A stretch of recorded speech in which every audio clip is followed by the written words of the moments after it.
Welcome to Cardano Chats, where we talk with various people and projects being built on the Cardano network. So today we have a pretty awesome interview. I just talked with Micky, Mr. Telecom, Watkins of World Mobile. I can't tell you how important this project is and how incredibly aligned it is with Cardano's existing mission of bringing economic identity to the billions of people that lack it. World Mobile is connecting the unconnected. This project is so exciting. It's such an incredible real-world use case. We dive into a lot of the details of how it works, what their strategy is, how they're going to market, and how things are going to unfold as we get into smart contracts being launched on Cardano. So a lot of cool stuff in here. Hang in there through to the end. I think you'll really enjoy it. Okay, well, welcome. We have Mr. Telecom, Micky Watkins, here with us today on Cardano Chats. How you doing today, man? Really good, thank you. How you doing? Doing well, doing well. So tell me, what happened to your arm? I got in a fight with a telecom operator. That's why they were stealing all of our data. Was it a legacy telecom, I imagine? Yeah, definitely was. But, I was carrying a big table, and I guess I'm feeling 40 years old, so it's had a snap. I hear you. Well, you're doing awesome things at 40, man. So really cool to see what's happening with this partnership with Cardano and how that's going. Yes, very interesting. I'd love to hear more about your background and how you got involved with World Mobile, or what inspired it. Sure. So I've been in telecoms for 20 years, 19 years.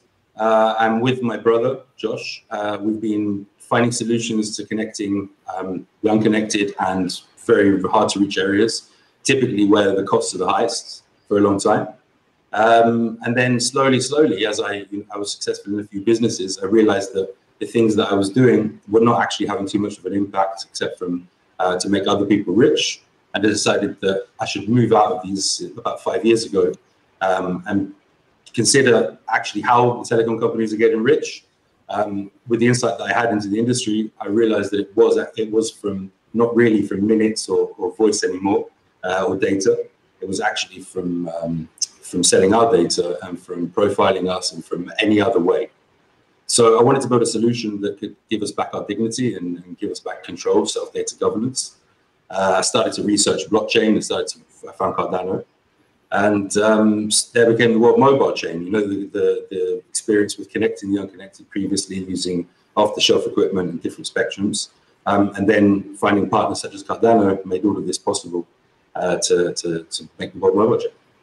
Yeah, it's an amazing mission. It's pretty cool that you made that decision as an entrepreneur to shift to something where you could really add value for a lot of people. I love it. And it definitely seems like your mission's perfectly aligned with Cardano's as well. So very much so. And you know what the interesting part is that the new gold is to be found in the underdeveloped markets, in the growing markets. So going there and providing the mobile network, providing an access to all these new services, financial services, and Bank of the Unbanked, because we were partners that are IOHK Cardano and using the Telepresence digital identity. Actually, there's so much more revenue to be found in these emerging markets than there is in the saturated markets. There's 1,000 mobile network operators that operate for you and for me and the connected, and there's none operating for the unconnected.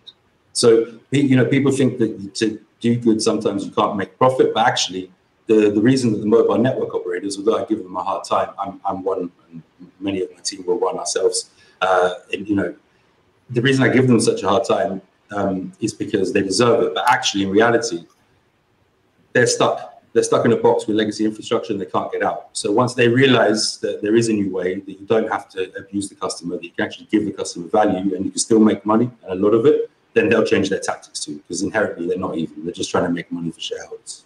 Sure. And they're just probably so enormous that they don't have the flexibility to change their infrastructure to really adapt to create a ROI on an emerging market. Is that where the opportunity lies for you guys? Basically, they're too big to change. Yeah. What's broken in legacy telecoms? The software and the hardware. The legacy. What's broken is the 4 big tech companies that control the space.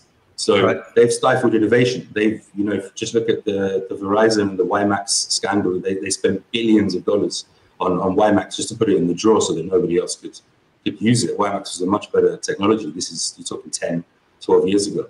So it's the Samsungs, the Huawei's, the big tech companies, they bought out all the small guys, the innovators. So 15, 20 years ago, tons of innovators in the space, loads of people in the startup industry of communications. And then slowly, they're all bought out. And the reason they're bought out is because the Samsungs, the big guys, they want to charge billions of dollars or $500 million for their licensing fees. And they don't really care that half the world's unconnected. They'd like it to be connected, and they'd like to be able to connect it. But actually, again, they're driven by pure profits and to make sure that they dominate the market. So it's an oligopoly. Yeah. And the tech companies they've got big ships, they can't turn around. Plus, in their genetics, it's not to share. So where we've found our inspiration has been from, actually, in irony, Facebook and Google. Not so much Microsoft. I have a lot of respect for Microsoft and Bill Gates, but the former two that I mentioned, for them to give us inspiration about doing good and connecting the unconnected was very unlikely. In their quest to go and harvest more data and to go and find more customers to bring onto the Google networks and to bring onto Facebook, they actually developed fantastic proof of concepts and working products that is using off-the-shelf hardware and equipment to go and connect these places for a fraction of the price. So you look at the Google Loon project, incredible, stratospheric balloons. They worked in East Africa, very close to where we're working now, but ultimately it failed. And Facebook, they've spent tons. Yeah. What was the failure point of Loom? It's a shame it did fail because it would have helped a lot of people, but it wasn't sustainable. Even a $1 trillion company can't fix this problem alone. They spent hundreds of millions of dollars trying to reinvent the wheel. They didn't need to reinvent the wheel. They just needed to plug some fiber into some alternative spectrum and deliver via Wi-Fi to the end user. And then they would have had a much better effort. So actually, Facebook are trying this right now. They've got 300-meter towers that stand in the air, huge things, and they're connected. But the only service they're offering is Facebook. Would it be the operational cost, the operational infrastructure that was too burdensome? Do you think that was it, basically? I think when you're trying to connect rural areas, if you've got balloons in the sky, they won't connect just to somebody's phone directly. So you've got to have base stations in the ground. So as a telecom company or as a communications company, if you're maintaining the entirety of your network in areas that don't have good power, in areas that aren't dug properly, in areas that you haven't got roads, you travel 20 kilometers, but it's taking you half a day because there's so much traffic. And it's just inefficient.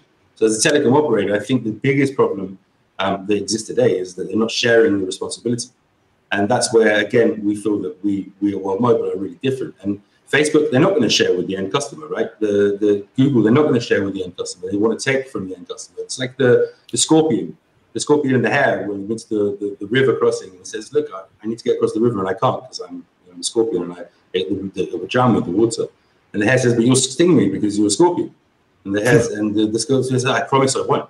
Right, I promise. And he says, no, but you will. I said, I promise I won't. So the hare believes him, jumps across, boom, stings him on the back. He says, why do you sting me? You promised me you wouldn't. I'm a scorpion. It's in my nature.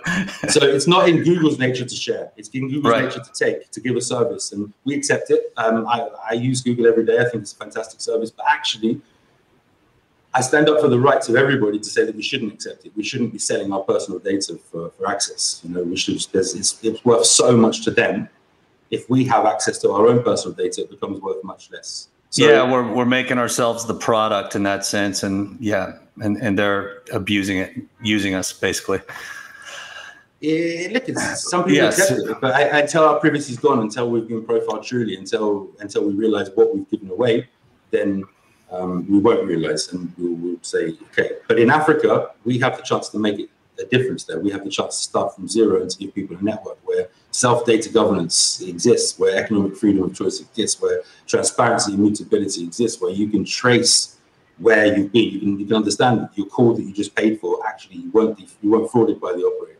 You can understand you just mentioned a lot there that is very much around the blockchain, right? So some of the efficiencies that blockchain provides, could you go into that and how you're utilizing blockchain? Because personally, I think this is magnificent, what you guys are doing. Number one, I love the mission and how aligned it is with Cardano, but also it's such a phenomenal real use case of how you can utilize blockchain to create a real world product that's actually going to get use. And so I think for everyone watching, it would be an excellent thing to go through. How are you utilizing blockchain to create efficiencies that solves the problem that legacy communications can't? Sure. So the first instance that someone begins to use blockchain is via Telepresence, which is the digital identity platform. So as they sign up to the World Mobile Chain, they either have the SIM cards, we have a SIM card that works in 53 different countries, or they're connected, which is our preference, to an air node, which is delivered via Wi-Fi. The first instance, they then create their own self-governed digital ID. So that's the first instance. The second instance is the sharing economy. So those air nodes that people connect to, people get paid via smart contracts and they come out on routers. And this allows for many things to happen. So we're highly regulated as a telecom company. But what we've tried to do is remove all of the things that allow us to be centralized that we can. So people getting paid for performance of the network shouldn't be controlled by one accountant on our side. It should be an automatic reward distribution system, right? Therefore, everybody's incentivized that this is a fair, transparent, and a system that isn't dictated by me or anybody else who owns the network. So that's the second primary use. The third use is by allowing this reward system to exist, we've got continuous fundraising. Not me, the network has continuous fundraising. It means that people are incentivized. Now, institutions themselves, they've left half the world offline because there's not enough margin to be made with legacy infrastructure, so they just don't look at it. They say, okay, well, we can make 10%, 15% possibly if our equipment doesn't get stolen, if there isn't a disaster, if this doesn't go wrong. So by putting the fundraising, by putting the transparency, by bringing in the blockchain, you're able now to allow external people, retail people, normal people to enter into the telecommunications market and actually fix these failnesses that exist, because there's so much money to be made for an operator. I don't need to discuss that now, but in the next 3 to 4 months, you'll see papers come up from World Mobile that will discuss this in depth as we head towards mainnet and we go live. But there's so much margin to be made from connecting the unconnected. It's just the technology that you use to deliver to get there. So that's a huge reason. And then of course there's the operational side of telecommunications. We've been in that for a long time, especially my brother Josh, Alan, our CEO and co-founder too. There's so much fraud that happens, intentionally and unintentionally. There's so many billing issues that happen. We're building on Cardano, but we're building a custom version with a lot of features for telecommunications. So it's made for these minute transactions. It's made for this immutability. It's made for transparency. This is why we use blockchain. Right. This is probably one of the first real world use cases where actually it can be utilized and can make a network so much more efficient and trustless. And it sounds like you're also utilizing the smart contracts to create incentives that encourage the operation of the network, the mesh network. Is that correct? So basically, you're spreading out the wealth somewhat, incentivizing others to operate nodes. Can you talk a little bit about the nodes, the different types of nodes, and what their functions are?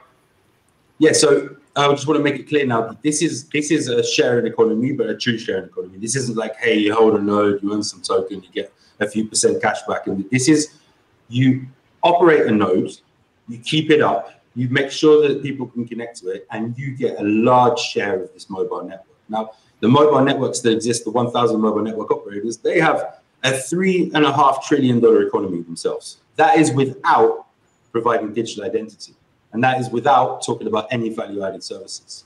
So the real money is to be found by creating the connectivity, first of all, then bringing on the digital identity. And then from the digital identity, you've now opened a whole new world of access to services that are pre-qualified. If you think about it right now, penetration of MasterCard, Visa, PayPal, it's non-existent in Africa. There's no internet terminals. There are internet terminals, but there's no internet terminals in the rural areas, which a lot of Africa is rural, that can support these kind of things. People don't have identity. not a national or a passport or a form of local ID, because they can't access somewhere they don't understand, because they don't have it all comes down to a lack of infrastructure. Yeah. And you guys are utilizing a Teleprism, right? Within Cardano? Yeah, it's built directly into our stack. It's a custom version of a Teleprism, but it's actually, yes, it is a Teleprism. It's part of your tech stack. That's great. Okay. Sorry, I didn't mean to interrupt your train of thought there. No, it's good. It's good. There's so many thoughts. So you've got three types of nodes, coming back to it. You've got the Air node. So the Air node is owned by a local entrepreneur, a businessman, a group of people. And the Air node is a device that costs around $5,000 on mass to produce. We didn't invent anything except from the W branding, the World Mobile branding. And that was intentional, because we figured, why are we going to spend resources, time on inventing infrastructure, solar panels, wireless access points, when you've got companies that have spent billions of dollars on research and development? So what we're going to do is to connect the unconnected real fast. Is we're going to utilize these existing companies. Right. So on an Air node, you've got an oversized solar panel. Underneath the oversized solar panel is a street light that's running on very low watts LED, but it's actually critical, because in rural Africa you don't have much lighting, where you don't have power, obviously. And then further down on this pole is strapped a wireless access point. Next to that wireless access point is a Raspberry Pi style device, or some kind of ARM processor that runs the World Mobile chain, and it's connected to a transcoder and a transponder that connects the alternative spectrum, which I'll tell you about in a minute. We'll build the network. Underneath that is second life batteries. They come from China, and they come recycled from buses and from big vehicles, and we import them, Andrew Soper, and then we turn them into second life batteries. So this device costs $5,000, provides power to charge your devices, provides power to charge the wireless access point when the sun's down, so the internet is 24 hours a day. So it's a solar device, right? Yeah. Okay. Great. Yeah, it's a solar device. And all the things that are strapped to it actually completely transform a village. Not just the entertainment side of stuff, because of course it's nice to be entertained, but also their economy too. Because once they're online, once they can access people, they can access marketplaces. Once they have street light, they can sell for longer at nighttime. Once they have power to charge their phones, they don't just have the 3 or 4 hours that the phone has charged for when they came back from work 10 kilometers away and managed to find electricity at the hotel or at the shop and get enough charge, or where they come back home and they've got the little small solar home system and it's just got enough charge to pump 30 minutes worth of time. All of a sudden, they can just go to the Air node and plug in, and they're there and they're charging their device. And it's got plenty of power to charge 100 phones, 200 phones a day, twice over, as well as provide backup for the light and the wireless access points. So that's the Air nodes. And as a local entrepreneur, someone who owns livestock or someone who owns crops, you can own one of these. It will cost you around $5,000. The ROI on this is approximately 1.5 to 2 years. Okay. Then you've got Earth nodes. Earth nodes are made up of 3 elements. It's software that you install on a dedicated machine, on hardware or a cloud, depending on the cloud. Has 3 elements. Has the telecommunications element, so it makes calls, allows people to send messages. Has a file storage element as well, which is included in the telecommunications module. Then it has something called the Internode API. And the Internode API is the calling module to the blockchain. And of course, the blockchain is built with IOHK on Cardano. So where are you guys at with that? Just out of curiosity, in terms of the integration with Cardano, I'm guessing you're working with Plutus engineers. We're working with all of the core team. We have been for the last 2.5 years, 3 years. I speak to John O'Connor daily. Okay. Carlos Vargas, our tech team and their team have Slack channels that's always firing off. We're very advanced. We're building, and this is something that I believe IOHK and Cardano, they have the foresight to see that to back the unbanked, you've got to connect the unconnected, because to disrupt existing markets that are connected, it's so hard. It doesn't matter if you've got $1 billion or even $5 billion. You're not going to. It's going to be very difficult to disrupt mobile money, as an example. It's going to be very difficult to disrupt banking. It's a testament to the power of this partnership. I think it's phenomenal. People underestimate it somewhat, it seems, but you guys have gotten quite a bit of attention, I imagine, since the Africa special. Is that going well in terms of the marketing there, or? Awesome. I mean, this is a long-term thing, but I think truly when it goes well is when the penny drops and people say, hold on, they just brought on 150,000 people onto Cardano, not for just staking or not for just speculation, but actually for real use cases, and these 150,000 people are performing 35 transactions a day. And hold on, we as a team, as a movement, are changing the world. And then when they understand that the numbers back that, and then the whole of, we're bringing together with IOHK, we're bringing on hundreds of thousands and then millions of people onto the chain, then what else is there out there in the space? Exchanges are cool. Doing a bit of trading is cool. No, this is enormous. I completely agree. I'm so excited about this project. Me too. Yeah, I bet. I mean, that's a great reason to get out of bed every morning and to have the mission that you have, connecting the unconnected. The digital divide is so great that people have this inability to access the information and infrastructure that so many of us take for granted. I just love the mission. Sorry, I want to steer us back. Yeah, can I just say something now? I just saw Michael Saylor, and I just saw banking the unbanked and Bitcoin, and I'm like, okay, so I respect him big time. Of course you do. He's put his balls on the line. He's huge. He buys one with Satoshi Nakamoto's brother, Satoshi Nakamoto's family right now. The way that he's buying, I'm a bit of a maximalist myself as well, and I believe that without Bitcoin, none of this movement would have happened. And right, it's the father of real. But dude, he's talking about banking the unbanked and half the world are unconnected. Sort it out. Stop it. It doesn't make sense. Freedom.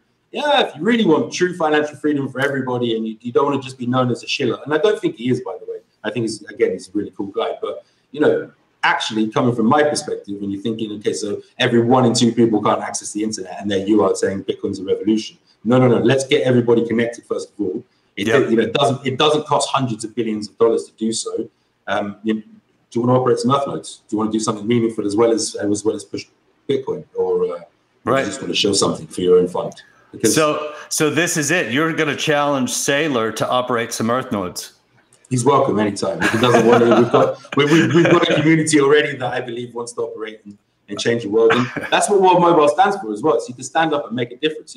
So many people in my lifetime have told me you can't do this and you can't do that, and the technology doesn't exist. And I've seen it. I've seen microwaves operate across borders to provide refugees ways to speak back to their families. I've seen the movement in Miami, in the Cuba, the revolution, when people were jumping across on rafts, and then all of a sudden they were landed into Miami as refugees, and they didn't have a way to get back. They didn't want to go back seeking asylum because of the dictatorship out there. But then the USA doesn't allow the 537 code. So then all of a sudden, loads of middlemen jumped into the market, and they started selling Cuba for $5-10 a pop for a minute for these asylum seekers, for the people coming over on their boats. How can someone who's come over on a boat, how can they afford to pay that? So that's what we saw.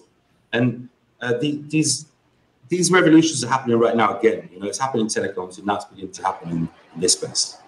Yeah, and I think it's going to start to get rapid adoption, and at some point you guys are going to start to get some critical mass, which leads me to the next question. However, I do want to finish covering the nodes. You were last explaining, I think you'd gotten through a good part of the Earth node and the Arrow node. There's the Aether node. So the Aether node is the master of all nodes. There's usually only one operated in a country. It's a very regulated, highly regulated node, and it speaks to all the legacy operators. So you've got 1,000 legacy operators that connect the other half of the world. Of course, they need to speak to our network. Would be pretty useless without being able to. Right. So you could push through to other networks, basically push the signal out to them. This node is a serious device. So this is 20 rack space RU, and it's a very serious cost to it, and it needs to be operated by a local partner that is regulated, is licensed.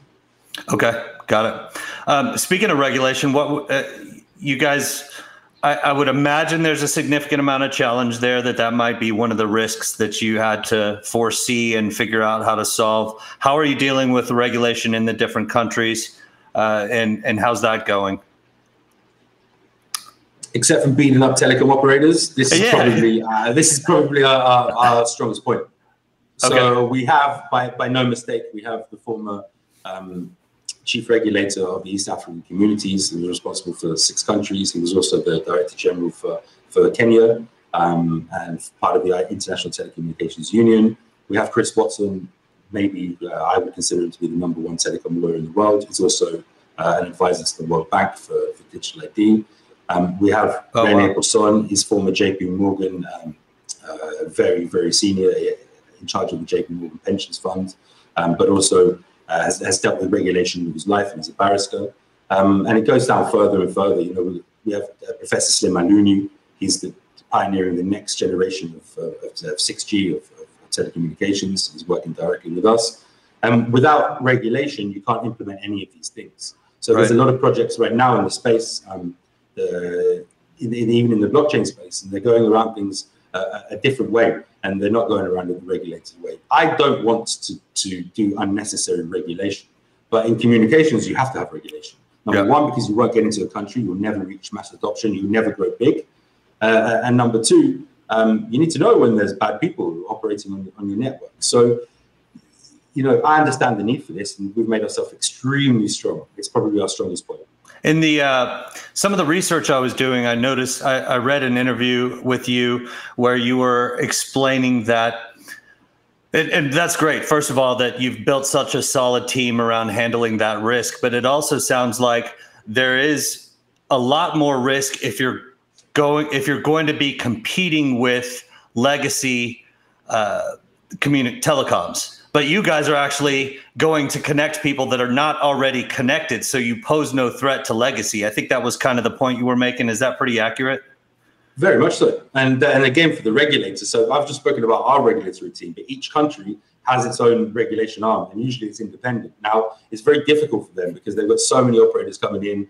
People are used to dealing with corruption. It's not new. It happens throughout telecommunications. Right. And, you know, it's hard for them. It's hard for them to operate and to be as fair as they want to. But when we come with our team, when we say, hey, we want to buy a license, we want to enter into the market, they say, oh, God, another person wants to buy a license. But actually, you know, we want to go for the market that isn't connected. So now there all is. Now their real true self comes out. You know, the Ebenezer Scrooge, the true person behind them comes out and says, you really want to get them connected? Yeah. How are you going to do it? Okay, this is how you're going to do it. Okay, thank you very much. We'll be delighted. And it doesn't matter what corruption exists in that country. The regulator has no reason to talk to another mobile network operator about us because we're going after a market they can't go after, and they haven't gone after, and they've left those people unconnected. So we're doing actually what every regulator in the world wants us to do, and that's connect their countries in full. Yeah, that's awesome. Well, and you've actually got real world experience already with, I believe, a village in Tanzania that you've got a proof of concept going, or you've actually got them connected. Can you tell us a little bit more about that? And is that currently utilizing blockchain, or that's not to that phase yet? Maybe it's utilizing a blockchain. So it's utilizing elements of blockchain, but not many. Okay. So I can explain to you exactly what we've been doing for the last 2.5 years.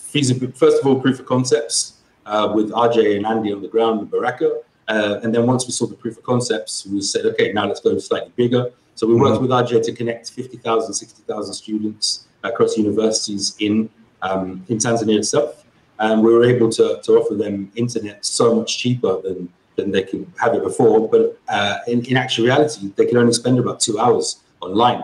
And we gave them the same, we worked with the faculty, so we didn't charge them directly, but we gave them the same, for the same cost, access for around 10 hours online.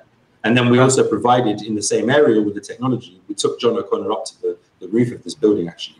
And with the same area, we hosted a solar system and also a TV white space. And within 25 kilometers range, anybody was able to pick up the TV white space signal and convert that. So we put a few air nodes around on campuses and a few here and there. But we grew fast really quickly, and we didn't have the commercial licenses, so we couldn't go any further. We didn't want to overstep our mark. Once we saw that working, we said, okay, let's go for a harder mission.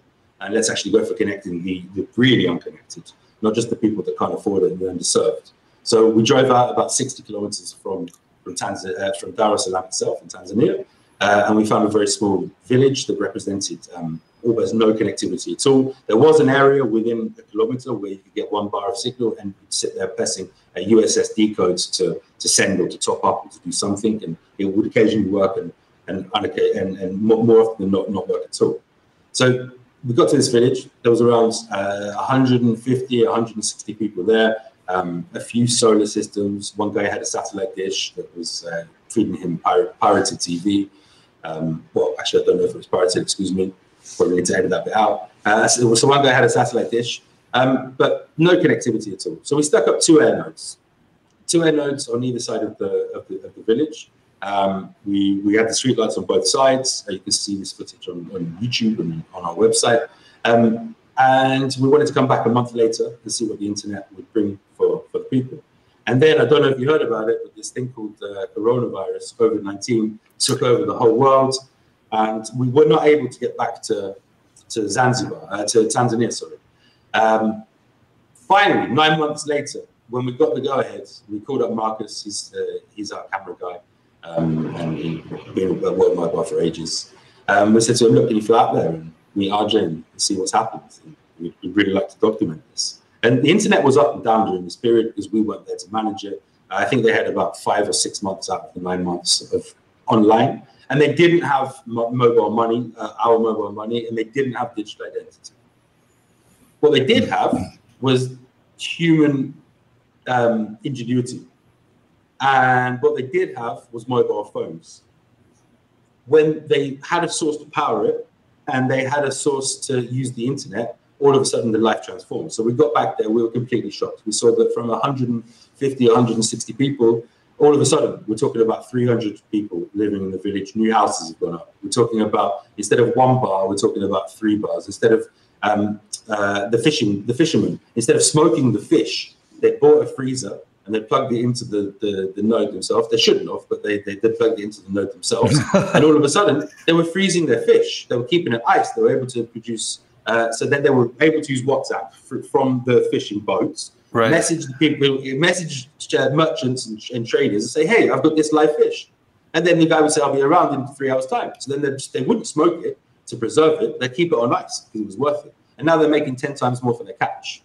So, and then we saw it went way beyond that. They were then exporting crab to China. They were sending stuff to Zanzibar.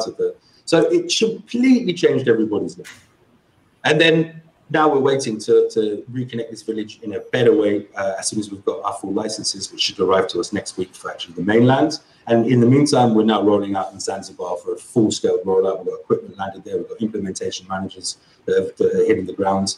We've got our team that are developing the worldmobile.co.tz local website to buy. We've got partnership opportunities that we're going to exercise probably with world-class sports agencies and clubs. And we're really gunning for this. This is not a joke. This is I can tell. Hundreds of thousands of people. I mean, I'm on it. I'm fully ready for the sport. It's a hard water fight, but it's only connected. Are you connected via Wi-Fi now? Yes. Yes, so am I. And how good's the connection?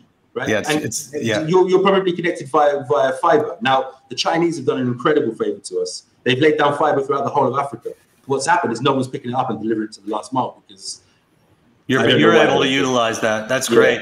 Well, speaking of what you did, you were talking about real world use of of making that village connected and how it started to transform the actual village without you guys, being there. There was an element where it empowered them, and I think that's fantastic. And that you're getting to experience that already in the very first village that you got connected. That you're seeing the real world impact on these lives is phenomenal. One thing I don't know if you know about Cardano Chats is we're actually we're sponsored. We have a stake pool with Cardano. It's called Grow Your Stake. And that's the sponsor of this show because we don't charge you guys to do this or whatever. We're actually just trying to grow our stake pool. Well, our stake pool gives 100% of the profits to a charity called Drop for Drop, which is building water wells in Africa. And we've already built our first well, and they actually we're waiting on pictures for them of the group celebration. But in Uganda, there was a major COVID issue, and they're unable to send us group photos, unfortunately, because of COVID. But yeah, we have a similar mission. We're trying to bring water. I'd love to do something with you in Zanzibar, Tanzania. So you're more than welcome to come out there and lay down an air node and see it all happening. And I'm sure Charles is going to be there. John O'Connor is going to be there. We're going to set up camp. I would love to. Hopefully, we can bring over some of the World Mobile community to come over and lay some air nodes down to see really and feel what we're doing. Yeah, I would love that. When is that happening? It's now. Okay, so I didn't know if you were speaking of a particular event. Okay, go ahead. It's happening right now. It's there's equipment in the air, there's equipment on the ocean coming across. There's implementation managers landing. RJ and Baraka and the crew, Andrew Soper, are all prepared with the RF plans. We're doing it. This is it. So in the next 2 to 3 months, we'll open up invitations for anybody and everybody who wants to come to Zanzibar to see what we're doing, and maybe we can make it the first World Mobile Conference out there. I'm in. I'll get on a plane and head out there. I'd love to. I think it's great. I'd love you to. Yeah, absolutely. So Zanzibar is the current focus? Okay. We have Zanzibar, which is the focus for the remainder of this year, the major focus this year. So there is to roll out the first commercial network, the first mobile commercial network, and get over 100,000 people connected. But actually, the purpose really is to get the digital identity platform working properly and to be able to, and efficiently, and to be able to get the sharing economy working. Right. The beginning of next year will be Tanzania mainland. Tanzania mainland is the opportunity, which takes us from being, in the eyes of the telecom world, it takes us from being, okay, these guys have got potential. Who are they? We're not really that interested because they're only going to connect Zanzibar and they've only got 100,000 people on the network, to, holy shit, these guys have just connected 5 million people and we don't know what to do. How do we do this, right? Well, where do we go? And then from that, with the sharing economy, we already have 12 different proof of concepts. Nigeria is looking on the cards now. We've got Kenya, which is already very advanced. And we're looking also at other places slightly outside of the continent where we can explore opportunities, because this is world mobile. It's not just African mobile. But we're going where the demand is first, right? Absolutely. And in terms of your go-to-market strategy, is it kind of regionally based and getting specific regions connected and then adding in the other elements like the features that digital identity will provide, or how does that work? I'd say that we've already done those assessments and met our assumptions. This is about a full-scale deployment of all of it. This is about now getting the sharing economy work. We've proven, Microsoft, Facebook, Google have proven that you can go and connect the unconnected using the same equipment that we're using. Right. Mesh networks have existed in Africa for a very long time, and around the world for a very long time, but they're not sustainable. So what we're doing now is creating a sustainable economic model that keeps this alive, right? So we're using the cheapest way to connect people, the cheapest technology that we don't have to research and develop to connect people. But what we're doing is by providing the digital identity, by creating the shared economy, we're now creating a way that people earn. When you earn something, it's the fuel. It's the fuel for the network, right? You look after it. You look after a cow. You look after chickens. You look after your fishing boat. You look after your car, your taxi, whatever it is, because it earns you money. Because that's what you live from. It's what you feed your family from. It's where you go to school. They're the things that. So when something makes you money, you value it, and that. I think that is again coming back to part of the missing piece of the puzzle for Google, for Facebook, and again, it's not in their DNA to share. Right. You completely. Yeah, that you're utilizing blockchain for its algorithmic incentive functionality to fuel the building of these networks. Yeah, and the use. Yeah, it's brilliant. It's the best use case. It's one of the best use cases I've seen by far. And you guys are. I think it's really gonna take off. So in terms of smart contracts coming up with Cardano, I guess we're expecting August, somewhere around there. What unfolds for you guys at that point? Is that when testnet really starts off for you, or how's that going to work? So there is an MVP already. Right. We're using, there's an application already that we're using, and that will be deployed in the next 1.5 to 2 months into Zanzibar. But of course, that will be upgraded by when the smart contracts come out. The smart contracts offer us much more flexibility in the things that we need to do. Yeah, that makes a lot of sense. And in terms of Cardano, like, what were the, we talked a little bit about the aligned missions, but what were the main reasons you guys chose to work with them over anyone else? Come on. Okay, so I'll go around. I'll give them a big shout out. They're awesome, right? But they didn't talk about Africa. They didn't care about Africa. It wasn't on their agenda 3 years ago. I got introduced to Charles Hoskinson by now global ambassador James Bowater. He said to me, "You've got to meet my friend Charles. He's really into the African mission too, and they're building their blockchain by peer review." And I've been researching a lot about blockchain. I considered building one ourselves, and I had a very good tech team. I wanted them to transition, and I started to fund them to move. But then I woke up one night and said, hold on, why am I going to rebuild something? It take loads of time, and it's going to be my major focus. My major focus should be putting all the pieces together, because I've got a vision. I should be utilizing people that are much better at me at building stuff. And of course, I need to qualify that and verify that. But if I can, then I would rather use somebody else's tools to save time and collaborate to fix this huge problem. Every 1 in 2 people can't connect, right? So this is a huge problem. It doesn't need any further delay. So it made sense.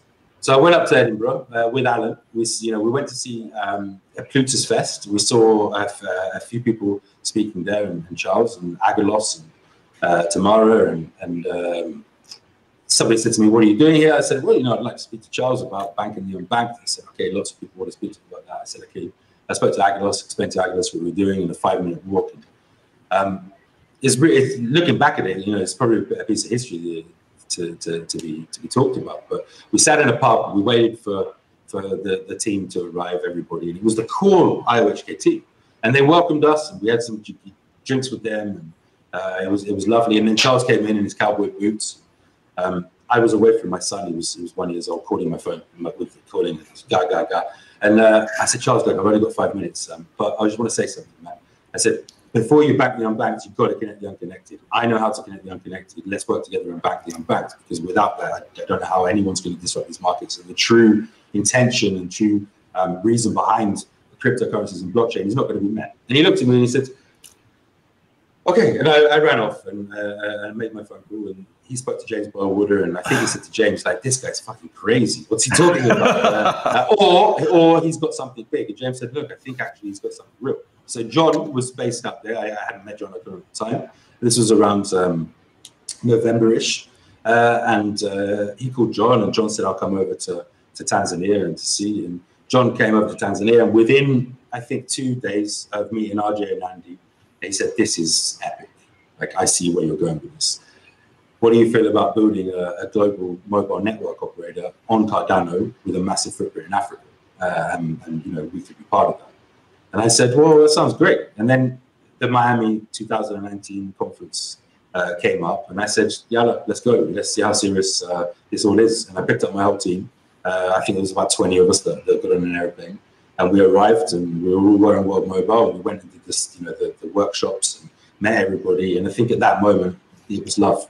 And we realized that there was nobody else nobody else. Come on, who invests like Cardano have invested? It shocks me the rumors that travel around the internet that it's like vaporware. It's honestly, I find myself when people say, and I'm talking credible people, but many of the ETH fanboys that are now my friends have now become Cardano fanboys as well, because they realize that, hold on, this isn't just vaporware. What is Charles doing? What he's doing? Why is John actually based in Ethiopia out there, sacrificing his first world existence for a third world life? Why? Because they want to change the world. Because they actually believe that they can, and that's what we stand for at World Mobile too. Stand up and change the world. Stand up and make a difference. Because we've been told we can't. We've been told we've been put in a box for the last, I don't know how many years. Certainly the last 15 years. Zeitgeist, all these movements, the Illuminati. It's all bullshit, and it's all a way to suppress us. And people have started to believe that. Actually, we can make a difference. Don't put an entrepreneur in a box. Never. Yeah. Never. I did read in one of your interviews that one of your values is persistence, and I love it. I mean, it's just you have an enormous vision, and it's going to take persistence. But what you're doing is incredibly important. So it's awesome. Was there a cat? Until we reach. This is my dog. I rescued. Oh, dog. I got my brother one as well. I don't know where she's gone. But her name is Tokyo. Tokyo. My son. Yeah. So my son called her Tokyo. It was a choice between Tokyo and Ninja Kids. So we chose Tokyo. It was the better name. All right, that's great. I got a dog named Frisco. I have to put him up because as soon as I don't know what it is, but when I start talking on video, he goes and gets his ball and he thinks it's playtime, but it's work time. She does as well. She's only 2 months old, but she's squeaking. And, it's beautiful things. Yeah. Well, hey, I've taken a lot of your time, and I want to ask a couple more questions. Where do you see World Mobile in the next 5 years? As the dominant player for connecting the unconnected, as a mobile network run by the people, as a mobile network that is almost completely out of my own control, and it's growing on itself through the sharing economy, and where people are facilitating this to enter into countries because they realize that actually this is a better mobile network and should be the new standard. Fantastic. I love it. When this works, when this is happening, when it's growing on itself, despite what you guys are doing, do you see this forcing legacy telecom to change? They'll all go this way. They'll all go this way. There's a purpose for spectrums that are licensed and unlicensed, but they'll all go hybrid. And I don't know who they'll be buying the software from, the hardware, but it could be World Mobile, right? Because that's essentially what we're doing is we're taking off-the-shelf equipment. We're building software to manage that off-the-shelf equipment to make it into a mobile network that is a fraction of the price to deploy and build and manage than anybody else. So I eventually see the Vodafones, the big mobile network operators potentially teaming up with us. And when they realize they can make more money just by profiling people and taking their data, and they don't have to skim the edges in order to abuse the customer, I think they're going to move to that way too. We've got a 5-year start, 6-year start. Yeah, and hopefully your arm is healed by then, and you guys can mend ways, and they'll license and utilize your systems and technology. The World Mobile community is coming to eat Vodafone's lunch. They know that. So they're either going to have to come and join, or they're going to have to go and try and mimic what we're doing, which is fine as well, because even if another 500 operators come in the next 5 years, 6 years into the space, it's still not going to be saturated. Afterwards, unconnected. Yeah. Well, Micky, thank you so much for your time. I don't know if there's anything else you wanted to cover. Any final words? Thank you very much for the time. It's been really enjoyable to be on the show. Thanks a lot. Stay connected.